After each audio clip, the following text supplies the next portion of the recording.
ಹೆಚ್ಚು ಹೆಚ್ಚು ಸ್ವಚ್ಛಕ್ಕಂತ ಹೋಗ್ತೀವಿ, ಹೆಚ್ಚು ಹೆಚ್ಚು ಜ್ಞಾನವಂತರಾಗ್ತಾ ಹೋಗ್ತೀವಿ. ಅದಕ್ಕೆ ಹುಣ್ಣಿಮೆ ಅಮಾವಾಸ್ಯೆ ಯಾವತ್ತೂ ಅವಕಾಶ ಕಳ್ಕೋಬೇಡ್ರಿ, ಹೆಚ್ಚು ಹೆಚ್ಚು ಧ್ಯಾನ ಮಾಡ್ರಿ. ಇನ್ನು ಎಲ್ಲರೂ ಕುಂತು ಧ್ಯಾನ ಮಾಡಿದ್ರಲ್ಲ, ಹಿಂಗೆ ಸಾಮೂಹಿಕವಾಗಿ ಕುಂತು ಧ್ಯಾನ ಮಾಡ್ರೆ 3 ಪಟ್ಟು ಧ್ಯಾನ ಶಕ್ತಿ ಹೆಚ್ಚಾಗುತ್ತೆ. ಹುಣ್ಣಿಮೆ ಅಮಾವಾಸ್ಯೆ ದಿನ ಮಾಡ್ರೆ 3 ಪಟ್ಟು ಧ್ಯಾನ ಶಕ್ತಿ ಹೆಚ್ಚು. ಈಗ ನಾವು ಕುಂತೀವಲ್ಲ, ಇದಕ್ಕೆ ಏನಂತಾರ ಕಟ್ಟಡಕ್ಕ? ಪಿರಮಿಡ್. ಇದ್ರಾಗ ಕುಂತು ಧ್ಯಾನ ಮಾಡಿದ್ರ 3 ಪಟ್ಟು ಶಕ್ತಿ ಹೆಚ್ಚು.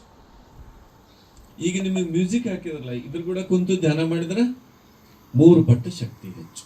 ನೋಡ್ರಿ ಎಷ್ಟು ಲಾಭ ಅದ. ಇಷ್ಟೆಲ್ಲ ಉಪಯೋಗ ಮಾಡ್ಕೊಂಡು ಧ್ಯಾನ ಮಾಡ್ರಿ. ಅದಕ್ಕೆ ಒಂದ್ಸಲ ಹುಣ್ಣಿಮೆಗೆ ಬಂದು ಇಂಥಲ್ಲಿ ಧ್ಯಾನ ಮಾಡ್ಕೊಂಡು ಹೋದ್ರ 1 ತಿಂಗಳು ಧ್ಯಾನ ಮಾಡಿದಷ್ಟು ನಮಗೆ ಶಕ್ತಿ ಬರ್ತೈತಿ. ಇದೇ ಕಾರಣಕ್ಕೆ ಅದಕ್ಕೆ ಇಂಥ ಕಾರ್ಯಕ್ರಮ ಯಾವ್ದ ಇದ್ರು ಫಸ್ಟ್ ಸುಮ್ಮ ಬರೋದು, ಗಚ್ಚಂಗೆ ಶ್ವಾಸ ಮೇಲೆ ಧ್ಯಾಸ ಇಟ್ಟು ಕೂತು ಬಿಡುದು. ಅವ್ರು ಹೇಳವ್ರ ಹೇಳಲಿ, ಕೇಳವ್ರ ಕೇಳಲಿ.